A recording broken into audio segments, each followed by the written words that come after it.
The Economic Community of West African States, Ecowas, through its parliament, has reaffirmed the commitment to introduce the community's unified monetary unit in 2019. Rising from a seminar in Dakar on the challenges and prospects of the Ecowas single currency, the Ecowas parliament said the people of the sub-region have a fervent desire to have a single currency to facilitate trade and promote integrated economic development. The single currency, it says, will make it possible to lift the commercial and monetary barriers, lower the cost of transaction, and spark up economic activities in the region.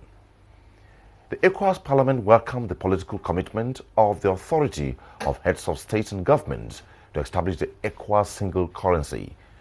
It commended the gradual approach in favor of starting with countries that have fulfilled the convergence criteria and the progress made by member states, and encourages them to continue in the efforts towards the fulfillment of the convergence criteria and strengthening the multilateral surveillance mechanism.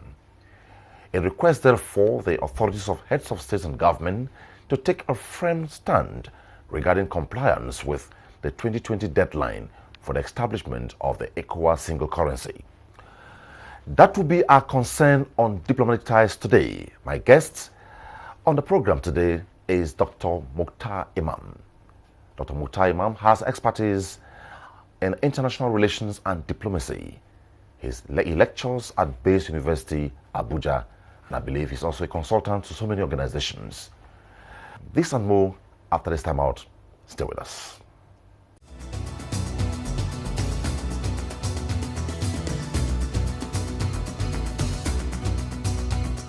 Welcome to Diplomatic Ties. And we're doing our best to make it as convenient and easy as possible for prospective students. What we can do is just support the efforts of West African countries to integrate, to organize a better regional, political and economic integration.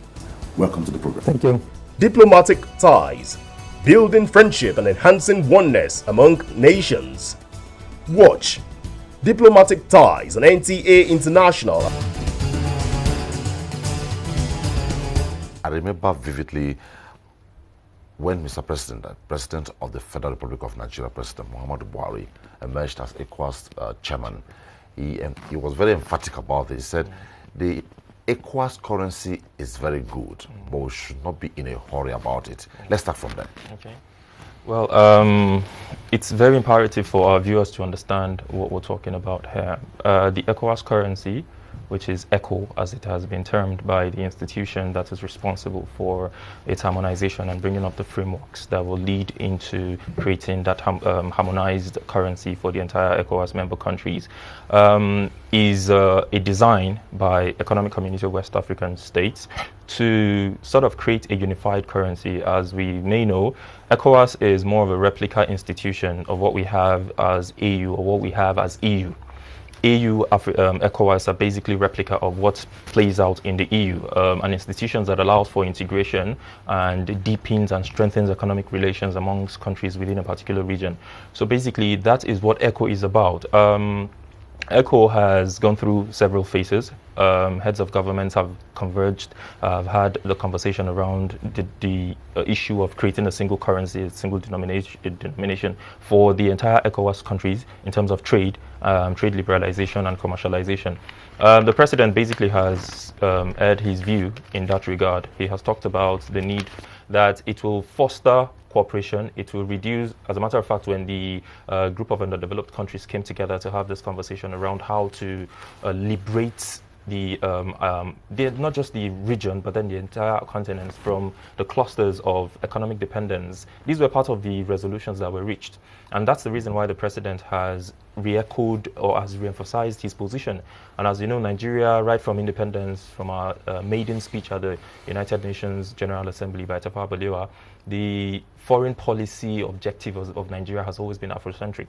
So for us, first and foremost, as big brothers of Africa, it has always been about creating a platform, a sort of framework that would allow for the deepening of growth. What the president said in the second part of it, that we need to be cautious and not rush into it or hasten into it, is a part of deep thinking resolution or deep thinking submission by an individual who we might say has seen it all as far as issues of creating institutions that allows for consolidation or cooperation within regions is concerned. He has been through the ranks as far as being in public office is concerned. And so it is instrumental that we pay heed to some of the things that have been talked about. In fact, a lot of economists have alluded to what the president has said. There are issues around creating a single currency across board, especially when you look at internationalizing these sort of things.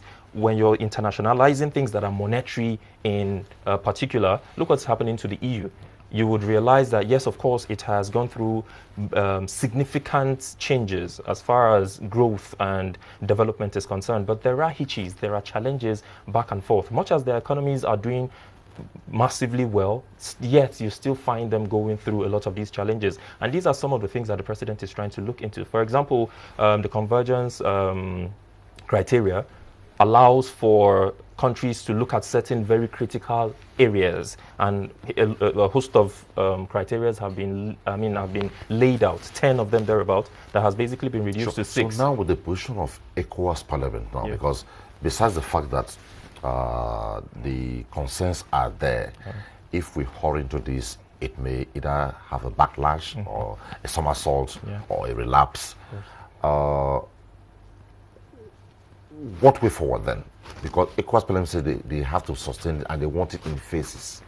Yes. You see, I understand the drive, the frustration, the agitation, in the parliament. I quite understand that. You could see, you could feel from listening to the speaker of the parliament in Dakar, in Senegal, when he was talking about these things. You see the passion in him, the drive. He wants to see Africa consolidate its powers. This is the last frontier, for crying out loud.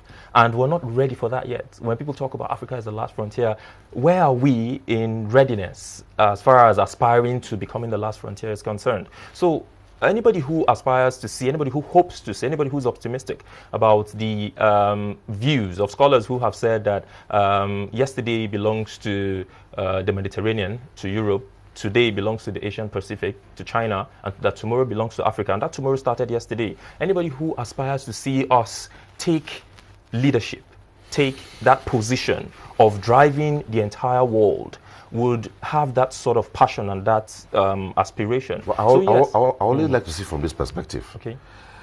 Part of why we have blocks, regional blocks, sub-regional blocks, global blocks, is all because of this. Yes. Now, if you check the World Bank, for instance, not all the countries that are members of the United Nations go cap in hand to the World Bank. Of course. Because they also have their sub-blocks they can go to and still access the same money they're looking for. Precisely. So, from this perspective, don't you think ECOWAS, the delay is getting too long? No, I don't think so. Because imagine right now, an East African country, a West African country, the two are looking for money from AU, for instance. Let me use AU or African Development Bank. And African Development Bank says we are not ready. But an East African Regional Bank that is dealing on a common currency is ready.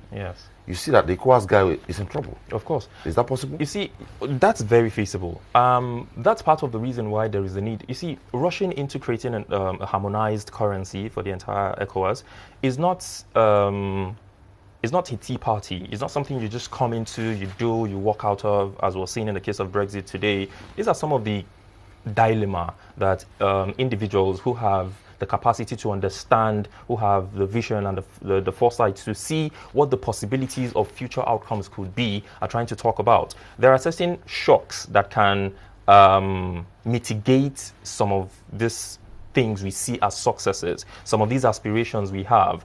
And so those fear or these concerns must be put into consideration. And that's the reason why consistently those institutions talk about the need to have at least those primary, as you may know, the criteria have been divided into two components. There are the 4, which are the primary, and then you have the 6, which are the secondary. Although now, from the meeting which was concluded at the Central Bank of Nigeria here, it was reduced to 6, 3, 4, and 2. But the reality is this, that when you look at those criteria, you will come to understand that what these heads of governments are trying to do, and why the president is saying we shouldn't be in a haste to get into this, is because national governments, local authorities is what I'm talking about here, that make up Ecowas, each of these individual states have their own unique and peculiar challenges that they are confronted with. I'll give you a classical example. How many of the countries have been able to meet those criteria that we talk about now? So it becomes a huge challenge. Nigeria is the largest economy in Africa. Nigeria is the most populous country in Africa. We have everything. We can go on and talk about some of the potentials that we possess. But yet, we were also unable to meet part of those criteria on the basis of inflation. You know, so it tells you that these economies Gambia had its own crisis as well, as far as deficit is concerned, because the first criteria on that list is that you must be able to have a single-digit inflation at the end of every year. When you synergize, yes, and you remain a consuming economy, precisely, you are not a productive economy. Exactly. How will a single currency work? I was going to go there. You see, when we talk about, there are the politics, there are the pros and the cons, of course, of having a single currency. Scholars have talked about over and over again, I mean, some of the pitfalls that we might encounter as far as having a single currency is concerned. And when you weigh, you will realize that every point observation raised has its merits. You know, so these are some of the things that basically must be given consideration. For example, what you have just talked about now. See, there are a host of issues that must be given consideration to. So when I saw the criteria as outlined by the West African Monetary Institution, coming up from the zones, I realized that it took them time to study the economies within the context of all of the ECOWAS member states, to understand that every of these economy has one issue that is peculiar to it or another. And for all of them to come to a table, convergence, to have a single currency that will work in their favor, not against them, because there's a possibility of this currency working against you, a replica of what we're seeing happening in Greece, what we're seeing happening in other countries. Austria, for example, has had its case. Finland has had its case in the EU. So for us to see, not to see a repetition of these sort of scenarios, that's the reason why a host of issues must be given consideration. Okay. Yes, there are merits to having a single currency. We've just talked about some of them. It will allow for ease of trade liberalization. It will allow for free of movement of goods and services and persons. It will bring about a bolster in the economies of countries, because here we're talking about a reduction, a significant reduction in cost of production and cost of processing and what have you. So we'll see that synergy. But then the disadvantages are also very significant as well, because each of these countries has, say, for example, let's pick the criteria that have been talked about, not being able to meet the condition of inflation, not being able to meet the condition of 4% increase deficit in GDP at the end of every year, not being able to meet up to a host of other issues that have been raised as well. So it becomes basically a crisis situation where you have countries trying to come together to synergize, to be able to create a single currency that will foster economic integration, not being able to tackle some of these independent challenges within their country.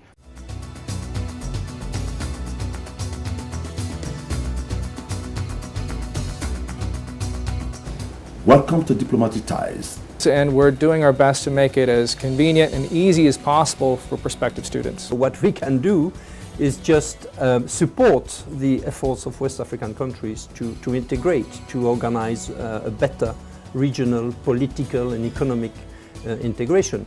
Welcome to the program. Thank you. Diplomatic Ties, building friendship and enhancing oneness among nations. Watch Diplomatic Ties on NTA International. Let's come back home. Yeah. As an expert in diplomacy, there are a host of West Africans there, because we're talking about a sub-regional issue here, who don't have information, yes, to the extent that they will not understand why there's delay in the takeoff of this common currency. What will we be telling them? Well, if you read through what the Speaker of the Ecowas Parliament said in Dakar, part of the things he mentioned was that there's a need for national governments to begin to sensitize their people. There is a need for a more deep-rooted propaganda as far as this is concerned. Yes, I'll toe the same line, but then there's also the need for a sincere education in Because this regard. his own angle is Yes.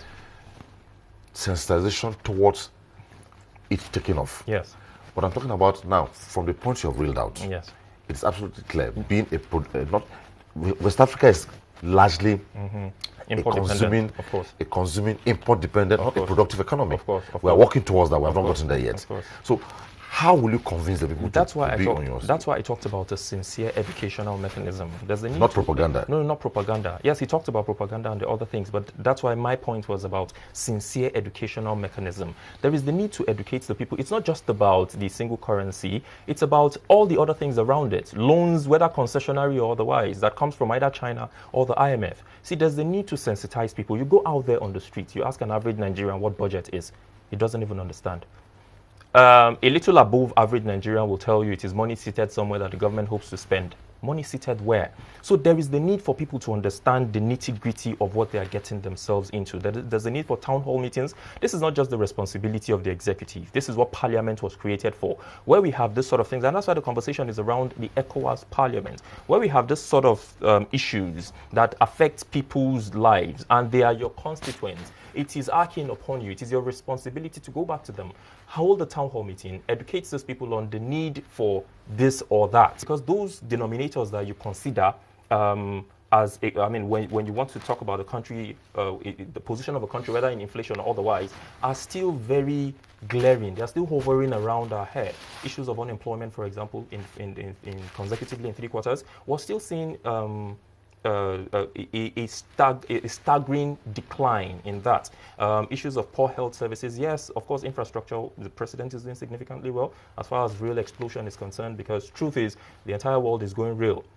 And so there is the need for all of this, the sensitization on these things. When you go out and ask people about the Belt and Road Initiative, for example, and what we're doing with the rail, a lot of people do not even have an idea of what these things are. A majority of the people think Belt and Road is just a charity organization that will cough out money for people to just go. No, it's a business, and everybody comes in to bring in. So the same applies to what we're trying to do here with ECOWAS. If we're going to have a single currency, we need to look inward to be able to trash out some of these issues that are pending, that are lying fallow. We need to look at how we were going to grow our micro and small businesses, for example. There are long-term and short-term plans that can be put in place by national governments to be able to drag themselves out of the quagmire that they're in and put them on a plane where they'll be able to achieve some of these criteria. Now, the flashpoint ultimately from the resolution or the position of ECOWAS Parliament is that the heads of state and government have been given that challenge.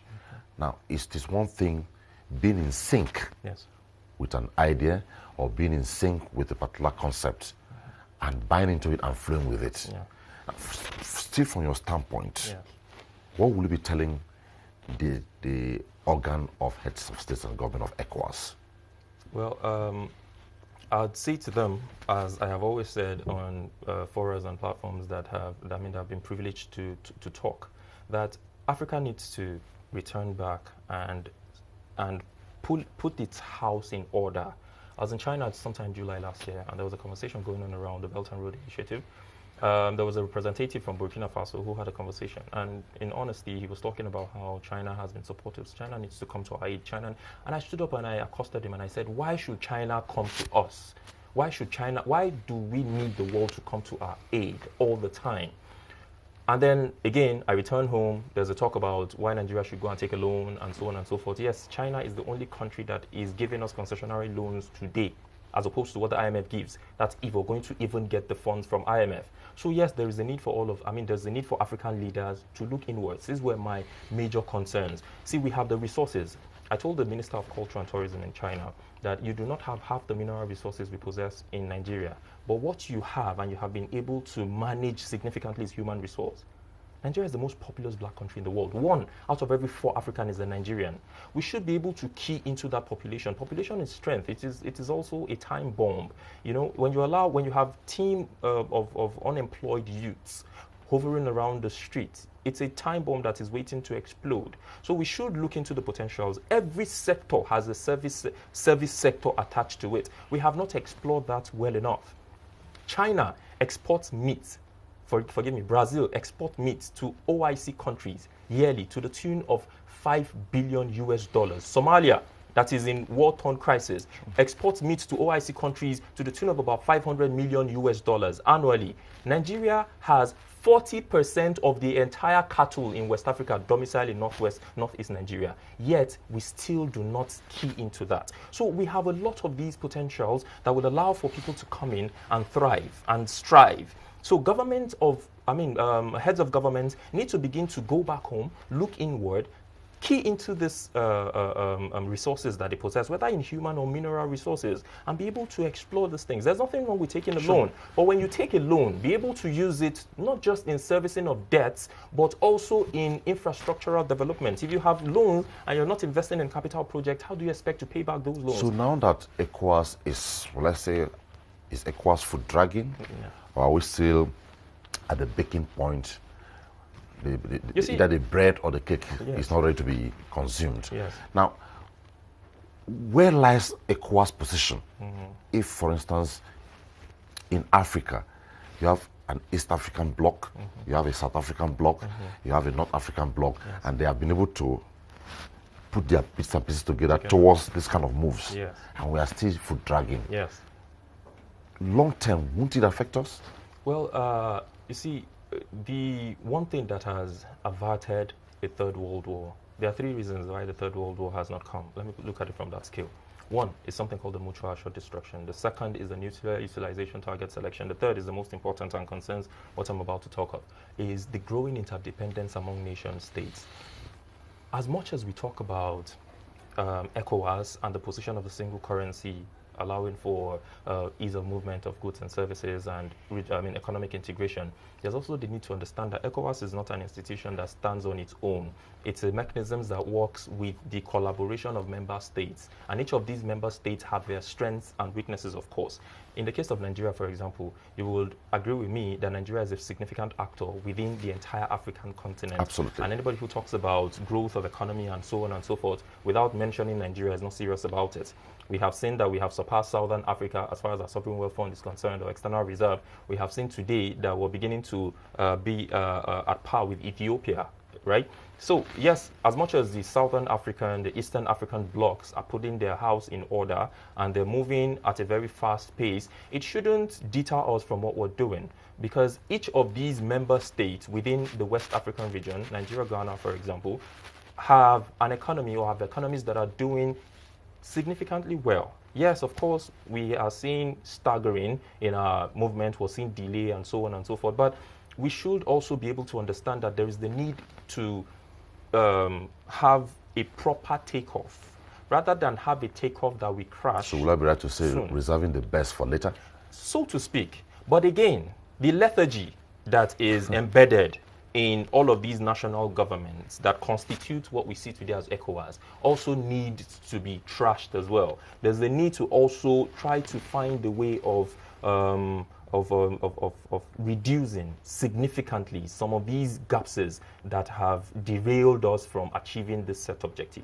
And part of that is that leadership has to take responsibility, is why I brought in the case of EU and what is happening, what happened with Greece. Because you have leaders who are accountable to a certain extent, who are responsive, yet have not been able to meet up that responsibility. What then happens to autocratic leaders that we have the ilks in Africa? So there's the need to be able to look at some of these issues along that line. Corruption is very endemic in Africa, and our reward and punishment system doesn't really say anything meaningful as far as these issues are concerned. We think it's work in progress. Yes, it is work in progress, but then the issue is how relative is it compared to other clients, and what are the expectations of average Africans? We treat people, the issue here is this, that so long as we continue to treat people who are endeared to or involved in corrupt activities as natural disasters, as some meteorites that drop from high heaven to hit earth, they will continue along that path. We need to begin to treat them as unnatural and systemic and deliberate failures.